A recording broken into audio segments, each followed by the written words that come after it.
शावे दिखाया जाता है जो अपने लिए खुद की कंपनी ढूंढने के लिए आया होता है, पर कोई भी जगह उसे पसंद नहीं आ रही थी और जो जगह पसंद आती थी वो प्राइस भी ज्यादा होती थी। और हमें दूसरी तरफ चैनमिरान और उसके बाकी दोस्त दिखाए जाते जो साथ में बैठकर खाना खा रहे होते हैं, पर शोमियो खाना नहीं खा रही होती बल्कि एक स्टोरी को पढ़ रही होती। उसे देखकर चायो पूछे लगता है कि तुम ये क्या पढ़ रही हो, मेरी मॉम भी ऐसी बुक्स पढ़ती है, मुझे भी बताओ, मैं अपनी मॉम को जाकर बताऊंगा इसके बारे में। तो वो उसे जैसे ही नाम बताती है तो डियागो के मुंह से तो पानी भी बाहर आ जाता है, क्योंकि वो स्टोरी किसी और की नहीं लिखी हुई थी बल्कि उसकी ही लिखी हुई थी। पर बाकी सबको लग रहा होता है कि शोमियो का कोई दिल टूटा है या कुछ हुआ है इसके साथ। यही बात सुनकर शोमियो भी डियागो की तरफ देखने लगते, आंखों में एक दूसरे से सवाल करने लगते कि क्या तुमने इस बारे में बताया। वो कहता है कि नहीं, मैंने इसके बारे में कुछ भी किसी को नहीं बताया। तो वो इसी की बात कहने लगती कि नहीं ऐसा कुछ भी नहीं हुआ, तुम लोग ऐसे कुछ और समझ रहे हो। अब डियागो वापस आने के बाद अपनी स्टोरी के कमेंट देख रहा होता है और फिर नेक्स्ट डे दिखाया जाता है कि शोमियो तो डियागो के पास आ जाती है। उसे पता लग जाता है कि स्टोरी किसी और की नहीं बल्कि डियागो की थी। तो वो कहने लगता है कि मैं तो लोगों को मोटिवेट कर रहा था जैसे कि तुम हो, और एक मॉनिटर होने के नाते मुझे क्लास को मोटिवेट करना चाहिए ना, उन्हें रिलैक्स करवाना चाहिए ना, इसलिए मैं ये काम कर रहा था। अब उसकी बातों को सुनने के बाद शोमियो वहाँ से चली जाती है। हमें दूसरी तरफ रोज दिखाई जाती है जो अपने बॉयफ्रेंड फैंग के पास आ रही होती है। एक लड़की से पूछती है कि फैंग का पता है कि वो कहाँ होगा, तो वो बताती है कि हाँ वो कैंटीन में है। ये बात सुनकर वो जैसे ही वहाँ से जाने लगती तो लड़की पूछे लगती है कि तुम कौन हो, तो रोज बता देती है कि मैं उसकी गर्लफ्रेंड हूँ। ये बात सुनकर वो लड़की चुप हो जाती। रोज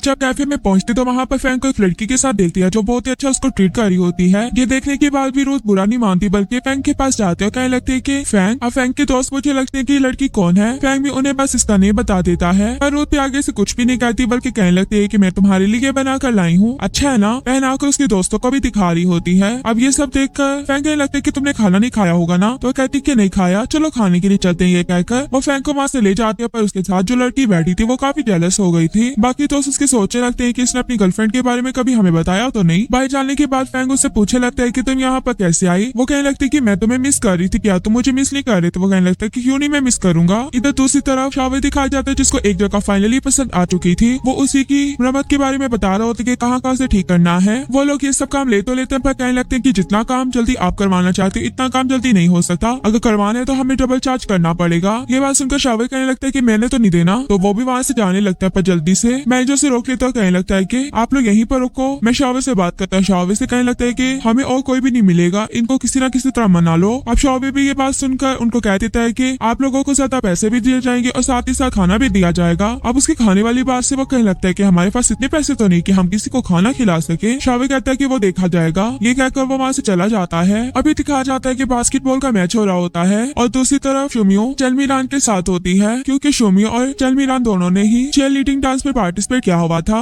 इतने में कुछ लड़कियों से बुलाने के लिए आ जाती कि जल्दी आ जाओ, शोमियो तुम यहाँ पर क्या कर रही हो। अब चैनमिरान भी जल्दी से तैयार होने के लिए चली जाती है, पर उसकी जिपली लग रही होती। पर जब वहाँ से बाहर आती है तो देखते है कि आगे से शावे आ रहा है। शावे से कहने लगता है कि क्या हुआ, तो वो उसे जिप के बारे में बता देती है। ये बात सुनकर वो भी उसकी जिप लगा देता है। अब ये दोनों काफी एक दूसरे के क्लोज थे, तो शावे भी कह देता है कि मैच एंड होने के बाद मुझे वहाँ ट्री के नीचे आकर मिलना। इस बात पर चैनमिरान भी हाँ कह देती है और वहाँ से अपने डांस के लिए चली जाती है। डांस में जाते देखकर शावे भी स्माइल कर रहा होता है और यहीं से शोमियो और बाकी सब लड़कियां डांस करना स्टार्ट हो जाती हैं और ये सभी काफी अच्छी परफॉर्मेंस देती हैं। परफॉर्मेंस के बाद दोबारा से मैच स्टार्ट हो गया था। शावे जब भी कोई गोल करता था उसे गोल करते देखकर चैन सबसे ज्यादा खुश हो रही होती थी। ये देखकर शायो को कुछ समझ नहीं आ रहा होता कि इतना खुश क्यों हो रही है। और मैच में जीतने के बाद शावे वहाँ से चला जाता है और चैन उसे देखती रह जाती है, क्योंकि वो उससे बात करना चाहती थी। तो फिर वो भी उससे बात करने के लिए उसके पीछे भागती है। शोमियो पीछे अकेली रह गई थी, जिसके पास चाची आता है जो आकर उससे बोलने लगता है कि मैं यहाँ पर जा रहा हूँ, क्या तुम मेरे साथ चलोगी। इस बात पर शोमियो कहने लगती है कि मैं थोड़ी थक चुकी हूँ, पर वो तो बार बार जिद किया जा रहा होता है और शोमियो को जाने का उसके साथ दिल नहीं था। ये देखकर शाओगो भी उसे आकर कहने लगता है कि वो एप्लीकेशन फॉर्म लेकर जाना था, क्या तुम मेरे साथ चलोगी, वो काफी जरूरी है। ये बात सुनकर वो दूसरा लड़का कहने लगता है कि उसने बोला ना कि वो थकी हुई है, पर शोमियो उसकी बात सुनकर कहती कि किसने कहा कि मैं थकी हुई हूँ, मैं इसके साथ चली जाऊंगी। ये कहकर वो उसका हाथ पकड़ कर वहाँ से ले जाती है। चाओगो के साथ बाहर आने के बाद चाओगो से पूछने लगता है कि क्या ये वही लड़का था जिसकी वजह से तुम सैड थी। तो कहने लगती है कि हाँ, पता नहीं मुझे इससे कैसे प्यार हो गया। अब चाओगो जब बोली जा रहा होता है तो वो उसे कहने लगती है कि मुझे लगता है कि मुझे उससे प्यार इसलिए हुआ क्योंकि वो कम बोलता है। अब ये बात सुनने के बाद चाओगो भी कुछ चुप हो जाता है, तो शोमियो से कहने लगती है कि तुम कुछ बोल क्यों नहीं रहे हो। तो वो कुछ सोचने के बाद क्लास को बोल देता है कि कल तुम क्लास से लेट मत होना। ये बात सुनकर वो गुस्से से उसकी तरफ देखने लगती है कि अगर बोला भी तो क्या बोला। और दूसरी तरफ चैनमिरान दिखाई जाती है जो बाइक खड़े होकर शावे के आने का वेट कर रही होती है, पर वहाँ पर शायो आ जाता है जो उससे आकर पूछने लगता है कि तुम यहाँ पे वेट क्यों कर रही हो, किसका कर रही हो। तो वो उसे बताती है कि शावे का। तो वो बताता है कि शावे तो एक लड़की के साथ वहाँ से चला गया। ये बात सुनकर चैनमिरान भी उसी तरफ भागते तो पता लगता है कि शावे सच में एक लड़की के साथ होता है जिसका हमें फेस नहीं दिखाया जाता। अब ये देखने के बाद चैनमिरान वहाँ से चली जाती है और हमें दूसरी तरफ जाओ दिखाई जाती है जो अपने बॉयफ्रेंड शोसियो के साथ होती है। शोसियो अपने बारे में बता रहा होता है कि मैंने इतनी इंटरव्यूज वगैरह की तैयारी की पर क्या फायदा हुआ, एक भी इंटरव्यू में पास नहीं हुआ। जाओ तो उसकी सारी बातें गौर से सुन रही होती है और फिर दोनों एक जगह पे बैठ जाते हैं जहाँ पे बैठकर शोसियो से बताता है कि मेरे मॉम डैड चाहते हैं कि मैं होम टाउन में वापस आ जाऊँ और वहीं पर आकर को जॉब ढूंढूं, इसलिए मैं भी चाहता हूँ कि तुम मेरे साथ चलो। जाओ तो इस बात से मना कर देते है कि मुझे वापस नहीं जाना होम टाउन में, पर वो उससे कहने लगता है कि अगर तुम मेरे साथ नहीं जाओगी तो मैं तुमसे शादी कैसे करूंगा, मैं तुमसे शादी करना चाहता हूँ और अगर सच में तुमने अपना इरादा बना लिया है कि तुम नहीं जाओगी तो मुझसे ब्रेकअप कर लो। ये बात सुनकर जाओ कहने लगती है कि हाँ ठीक है ब्रेकअप। ये बात कहकर वो वहाँ से चली जाती है और इधर शावती खा जाता है जो ट्री के नीचे आकर बैठा होता है जहाँ पर उसने चैन को आने को बोला था। वो उसका काफी वेट करने के बाद उसे मैसेज भी करता है कि मैं वहीं पर तुम्हारा वेट कर रहा हूँ, पर आगे से चैन कहने लगती है कि मुझे एक काम आ गया जिसकी वजह से मैं नहीं आ पाऊंगी। ये मैसेज देखने के बाद वो भी वहाँ से उठकर चला जाता है और उसके जाने के बाद चैन मीरान काफी रोने लगती है। और इधर दूसरी तरफ शोही जिसने काफी ज्यादा ड्रिंक कर ली थी और जैसे ही वहाँ पर जाओ आती तो वो उसे बोलने लगता है कि मैं तुमसे ब्रेकअप नहीं करना चाहता, प्लीज मेरे साथ ऐसा नहीं करो। और वैसे भी हम डेटिंग के टाइम पे हमेशा तुम एंट्रेंस एग्जाम के बारे में बात करती थी, कभी भी हमारे बारे में बात नहीं की। ये सारी बातें पीछे से आकर रोज सुन रही होती है और उसकी बातें थोड़ी सी सुनने के बाद वहाँ से भाग जाती क्योंकि वो नहीं चाहती थी कि जाओ उसे देख ले। अब जाओ से कहने लगती है कि अगर हमारा ब्रेकअप ही हो गया तो इन बातों का क्या मकसद है। ये बात कहकर वो भी वहाँ से चली जाती है। चैन जो वापिस आने के बाद थोड़ी सैड थी, इतने में रोज पीछे से आकर कहने लगती कि मेरे पास एक गॉसिप है आज की। शो में तो बहुत मजे से पूछने लगती कि क्या बात है, तो वो बताती है कि पहली बात तो ये शावे एक लड़की के साथ था और वो लड़की उम्र में काफी बड़ी थी। बेबी शावे को काफी बड़ी लड़कियां पसंद है। ये बात सुनकर चैन काफी जेलस हो रही होती है। फिर वो दूसरी बात बताने लगती है कि जाओ अपने बॉयफ्रेंड के साथ उसने ब्रेकअप कर लिया है और वो उससे ये भी कह रहा था कि प्लीज मुझसे ब्रेकअप नहीं करो, जबकि रोज ने उससे ब्रेकअप कर लिया। इतने में रोज भी आ जाते हो कहने लगती है कि इन बातों का मतलब नहीं है, जब मैं ब्रेकअप भी करके आ गई हूँ। अभी आती है तो बाइट से शोसे की आवाज आने लगती है जो इससे भाई बुला रहा होता है, कह रहा होता है कि जाओ तुम मुझे ऐसे नहीं छोड़कर जा सकती। उसको बोलते हुए विरोध भी जाकर उसे भाई देखने लगती है और बाकी भी काफी लड़कियां उसे देख रही थी। इतने में नीचे से हॉस्टल की आंट आकर उसे कहने लगती है कि तुम यहाँ पर क्यों चिल्ला रही हो इतना ऊंची ऊंची, यहाँ से अभी वापस जाओ, तुम किस डिपार्टमेंट से हो, अगर तुम ना गए तो मैं तुम्हारे डिपार्टमेंट में शिकायत लगा दूंगी। ये बात सुनकर वो वहाँ से चला जाता है। उसके जाने के बाद ये लोग जाओ से पूछने लगते हैं कि तुमने उसे ब्रेकअप क्यों किया, वो तो काफी अच्छा लड़का लग रहा है, तुम्हारे लिए सीरियस भी है। पर जाओ कहने लगती है कि मैं होम टाउन में वापस नहीं जाना चाहती और वो भी चाहते है कि मैं होम टाउन में जाऊँ, पर मैं तो अब्रॉड में जाना चाहती हूँ। रूथ कहने लगती कि तुमने तो यहीं पर एंट्रेंस एग्जाम नहीं देना था, तो वो कहती कि नहीं, यहाँ पर ये एग्जाम देने का क्या फायदा, पोस्ट ग्रेजुएट कर भी लो तब भी आपको जॉब नहीं मिलती, इसलिए मैं अब्रॉड में ही जाऊंगी। वहाँ जाने के बाद कम से कम आपको जॉब तो मिल सकती है ना। अब ये लोग फिर से शावे के बारे में जब बात करने लगते हैं तो शावे का बनाया हुआ पोस्टर भी उठाकर चंद बाही ले जाते, उसे बाई जाकर रख देती है और उसे खड़े होकर देखने भी लगती है कि मैं इसको बाइक क्यों छोड़ने आई। पर नेक्स्ट दिखा जाता है कि वो अपने पार्सल्स को लेकर जा रही होती है। तभी वहाँ पर शावे आ जाता है जो इसको कहने लगता है कि तुम्हारे ये पार्सल बनकर आ गए जो तुमने पीसेस का कहा था। तो वो कहने लगती है कि हाँ, तो वो इसे ओपन करके देखने लगता है पर वो उसे ओपन नहीं करने देते। कहने लगती है कि मुझे संभालने में परेशानी होगी। ये बात कहकर वो वहाँ से लेकर जाने लगती है, पर उसने जो दूसरी बात कही थी उसका शावे ने उल्टा मतलब ही ले लिया था कि वो मुझसे दोबारा से रिलेशन करना चाहती है, इसलिए वो भी इसके पीछे पीछे जाने लगता है। अब वापिस आने के बाद वो अपने पार्सल को देख रही होती है पर थोड़ा नर्वस भी थी क्योंकि उसका इंटरव्यू आने वाला था। शोमियो कहने लगती है कि मुझे पता है कि तुम बहुत ही ज्यादा टैलेंटेड हो और तुम्हारा इंटरव्यू भी देखना बहुत अच्छा जाएगा। अब चैन जब क्लास में आती तो उसका टेस्ट नहीं अच्छा हुआ था जिसकी वजह से सर उसको काफी डांट देते हैं। लास्ट में क्लास में सिर्फ चैन और शावे रह गए थे। शावे भी चैन के पास आता है पर चैन उसको बिल्कुल भी ठीक से नहीं बुला रही होती, बल्कि शावे से खुद ही बताने लगता है कि तुम्हें क्या पढ़ना चाहिए टेस्ट के लिए। अब उसकी बातों को वो सुनी जा रही होती, शावे को देखी जा रही होती है। देखकर शावे कहने लगता है कि मेरी बात समझ आ गई, चलो मुझे बताओ मैंने क्या बोला। तो वो कहने लगती है कि सबके अपने वेस होते हैं, मैं अपने तरीके से कर लूंगी। ये कहकर वो वहाँ से चली जाती है। अब शावे जब अपने दोस्तों के साथ जा रहे होते तो वो भी चैन के बारे में बात कर रहे होते कि चैन का मूड ऑफ था क्योंकि वो टेस्ट में फेल जो हो गया। अगर मैं भी होता तो बिल्कुल मेरा भी यही रिएक्शन होता। और पीछे से दूसरा फ्रेंड कहने लगता है कि ये भी तो नोट करो कि आज का चैन किसी को इग्नोर कर रही है। अब ये बात सुनकर शावे भी उनसे आगे चला जाता है और जब बैठकर चैन खाना खा रही होती तभी वहाँ पर आकर शावे अपने इंपॉर्टेंट नोट्स उसे दे देता है कि इसे पढ़ लेना और कोई भी जल्दी नहीं है मुझे वापस देने की। ये देखकर वो तो वहाँ से चला जाता है। उसके जाने के बाद शोमियो कहने लगती है कि ये तो काफी स्वीट था। ये बात सुनकर चैन भी शायू को शावे के नोट्स दे देती है कि उसे वापस कर देना, पर वो तो बहुत खुश हो रहा होता है कि मुझे इतने अच्छे नोट्स मिल गए, ऐसा लग रहा है कि मुझे चीटिंग मिल गई हो। और यहीं पर हमारा ये पार्ट भी एंड हो जाता है।